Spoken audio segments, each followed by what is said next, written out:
Hey y'all, welcome back to the channel. I'm Chrissy and this is Barefoot in the Garden. So I have a little haul for y'all this morning.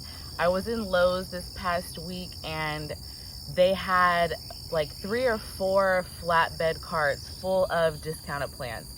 And I normally only shop at Home Depot for any of my gardening supplies. So when I walked in there and I saw that they had discounted plants, for one, that's amazing because Home Depot doesn't do that. And 2, they were 75% off.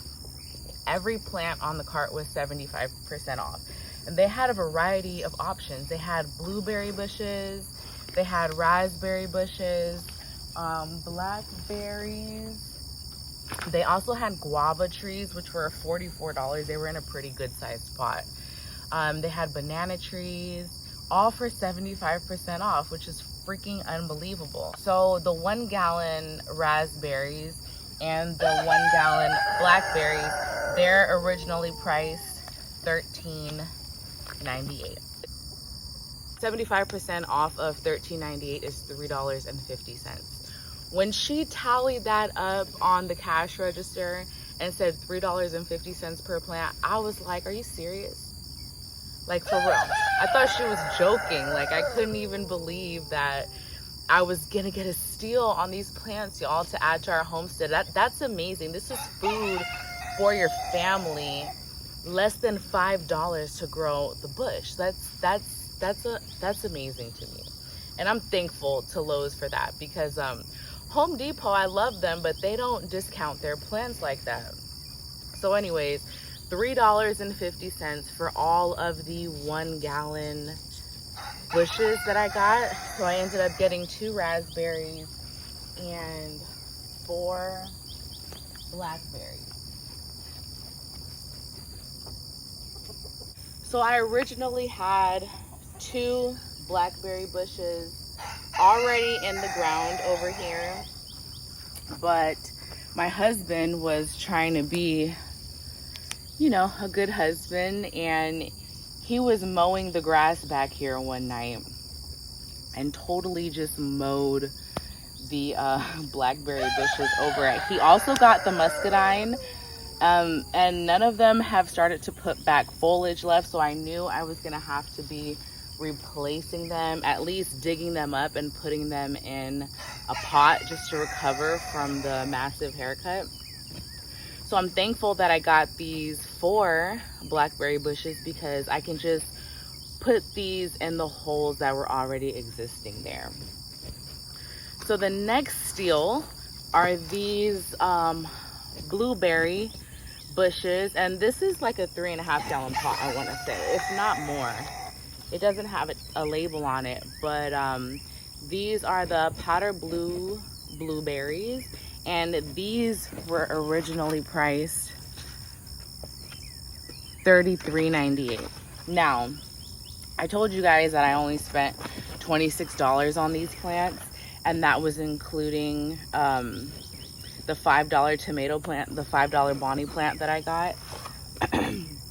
So when I tally that up in my head for 8 of these guys, because I got 2 of these blueberry bushes, and with these all being 2, 4, 6, with 6 of them being $3.50, and then each of these being $33.98 and getting them for 75% off, to me, I think she might have messed up on the tallying up of the plants, because I think that it should have been a little bit more expensive than that.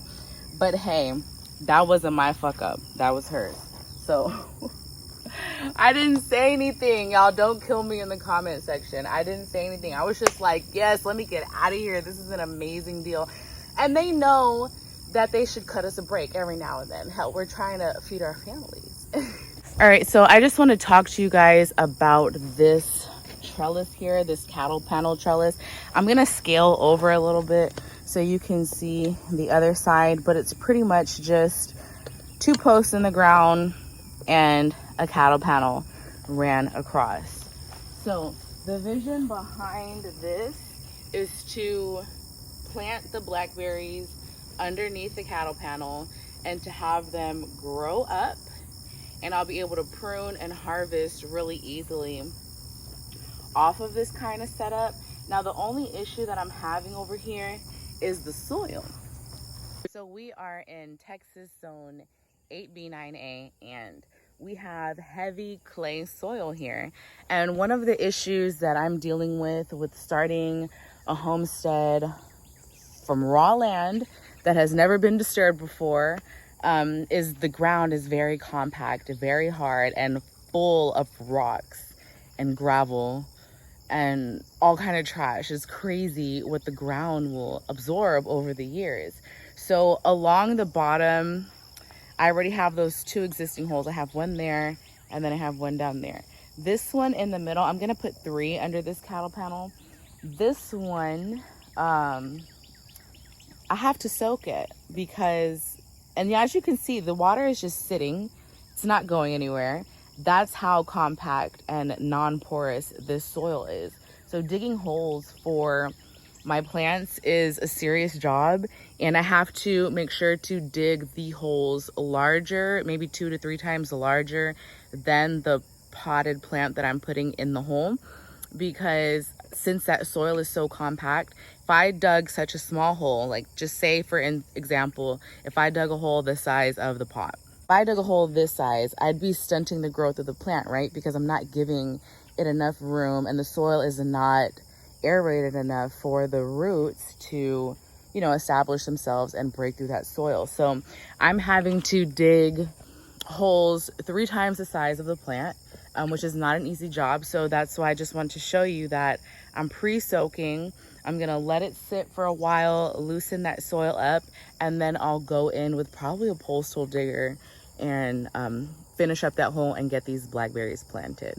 So before I go today, I want to give you guys a sneak peek of the zinnias. I don't know if y'all are tired of seeing them yet, but they're lovely. These are all queen limes except for the white ones. That's the polar white, but they are so beautiful. I'm loving these guys. I'm loving the new obelisk.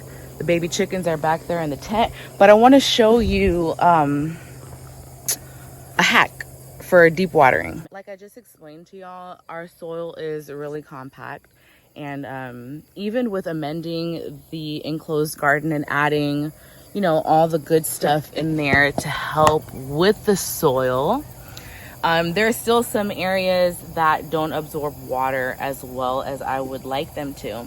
So I came up with a brilliant idea, because I've seen it on Pinterest before, I've seen it online before, people making their own deep watering system, mainly for trees.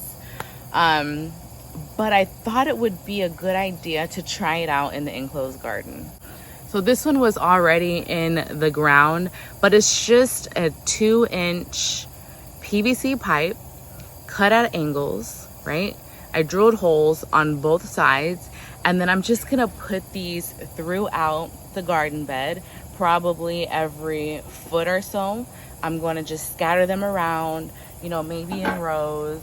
I'm not sure yet, but I'm going to put these in so that all of these holes are under the soil, and I can water in the hole, so that instead of overhand watering all these plants all day and it just being a really shallow water, I can put these in the beds. I can still overhand water, but I can deep water at the same time. So by adding these little PVC pieces into the ground around the plants, I'll show you how I have it on this cucumber plant.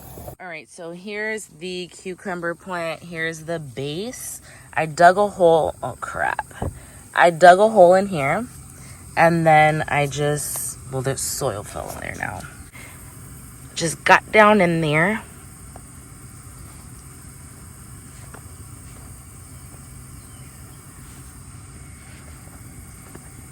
Get a little deeper. Okay. Dig you a nice hole. Get your little PVC piece. Jam it on in there. And then you kind of want to make sure that your holes are facing your plant. So I'm going to turn so that the holes are going both ways. And then you just backfill, and you can fill that guy up with water, and it'll water the base of the plants. The way that this heat wave is going, I just feel really bad for the plants. And I'm just trying to figure out ways to where I'm not having to use so much water when watering the garden. And then at that, it's just a shallow water. It's not a deep water. And if I deep water, I won't have to water so often. So we'll try it out. I'll give you guys an update in about a week or so. That's pretty much the theme of the week: deep watering, and the dogs are chasing each other.